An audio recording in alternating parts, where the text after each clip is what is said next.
ஒரு காலத்தில் பசுமையாக குளிர்ந்த காற்று வீசும் ஒரு பெரிய காட்டில் பல மிருகங்கள் சந்தோஷமாக வாழ்ந்து கொண்டிருந்தன. காலையில் பறவைகள் கீச்சு கீச்சு என்று பாடும். ஆற்றங்கரையில் மான்கள் தண்ணீர் குடிக்கும்.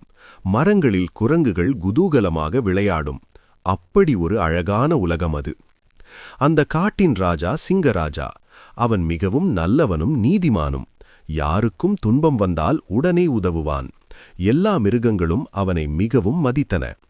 அவனுக்கு உதவியாக ஒரு புத்திசாலி குரங்கு இருந்தது. அவன்தான் தெனாலி. குறும்பும் அறிவும் சேர்ந்தவன். எதுவாக இருந்தாலும் சிரித்துக் கொண்டே ஒரு நல்ல தீர்வு கண்டுபிடிப்பான். அதனால் எல்லா மிருகங்களுக்கும் அவன் ரொம்ப பிடிக்கும். ஒரு நாள் காலையில் ஒரு சிறிய குருவி வேகமாக பறந்து வந்து ராஜாவை பார்த்து, ராஜாவே ராஜாவே, ஒரு அதிசயம் நடந்திருக்கிறது என்று சுவாசம் வாங்கிக் கொண்டே சொன்னது.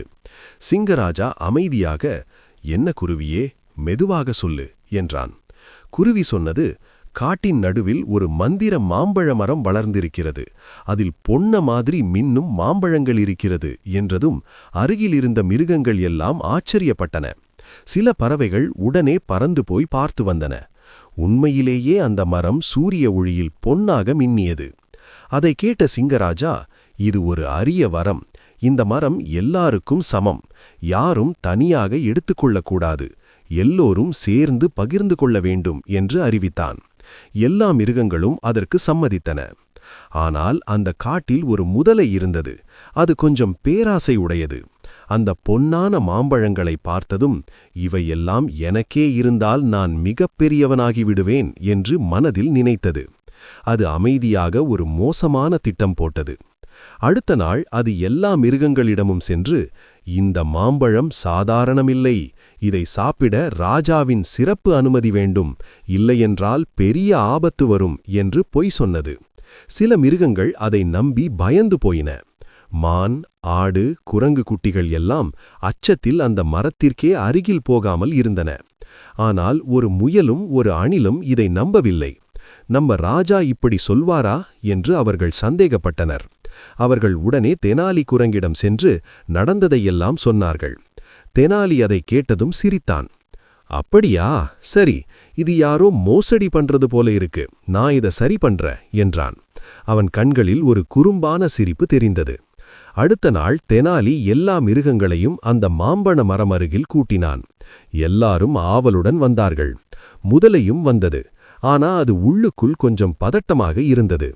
அப்போது தெனாலி பெரிய சத்தமாக, எல்லாரும் கவனமா கேளுங்க, இந்த மாம்பழம் ஒரு விசேஷ சக்தி கொடுக்கிறது என்றான். உடனே எல்லாரும் ஆச்சரியமாக பார்த்தார்கள். என்ன சக்தி என்று பல மிருகங்கள் கேட்டன. தெனாலி சிரித்துக்கொண்டு, இந்த மாம்பழம் சாப்பிட்டவங்க உண்மை மட்டும் பேசுவாங்க என்றான். அதை கேட்டதும் எல்லாரும் மகிழ்ந்தார்கள். அப்படியா, இது ரொம்ப நல்லது என்று பேசிக்கொண்டனர். ஆனால் முதலைக்கு மட்டும் உடம்பே நடுங்க ஆரம்பித்தது. ஐயோ, நான் பொய் சொன்னது தெரிய வந்திடுமோ என்று அது பயந்தது. தெனாலி மீண்டும் சொன்னான், நாளைக்கு எல்லாரும் இங்கே வந்து இந்த மாம்பழத்தை சாப்பிட்டு தங்களுடைய உண்மையை சொல்லணும் என்றான். மறுநாள் காலை எல்லா மிருகங்களும் ஆர்வமாக வந்தன. சில மிருகங்கள் மாம்பழத்தை சாப்பிட்டு, நான் நேற்று கூடுதலா தண்ணீர் குடிச்சேன், நான் என் நண்பனோட பழத்தை எடுத்துட்டேன் என்று சின்ன சின்ன உண்மைகளை சொல்லி சிரித்தன. முதலை மட்டும் மிகவும் பயந்து கொண்டிருந்தது. அதன் இதயம் வேகமாக துடித்தது. அது என்ன செய்யும் என்று தெரியாமல் இருந்தது. கடைசியில் அது தாங்க முடியாமல் முன்வந்து, மன்னிச்சிடுங்க, நான் தான் பொய் சொன்னேன், இந்த மாம்பழங்களை நான் மட்டும் எடுக்க நினைத்தேன் என்று அழுது கொண்டே ஒத்துக்கொண்டது. அதை கேட்டதும் எல்லா மிருகங்களும் அமைதியாகிவிட்டன. சிங்கராஜா மெதுவாக எழுந்து, முதலை, பேராசை நல்லதில்லை. இது எல்லாருக்கும் பொதுவானது. நீ பொய் சொல்லி மற்றவர்களை ஏமாற்றினது தவறு என்றான். பிறகு, ஆனா நீ உன் தவறை ஒத்துக்கிட்டது நல்லது. அதனால் பெரிய தண்டனை இல்லை. இனிமேல் நீ எல்லா மிருகங்களுக்கும் உதவி செய்யணும். அதுதான் உன் தண்டனை என்றான்.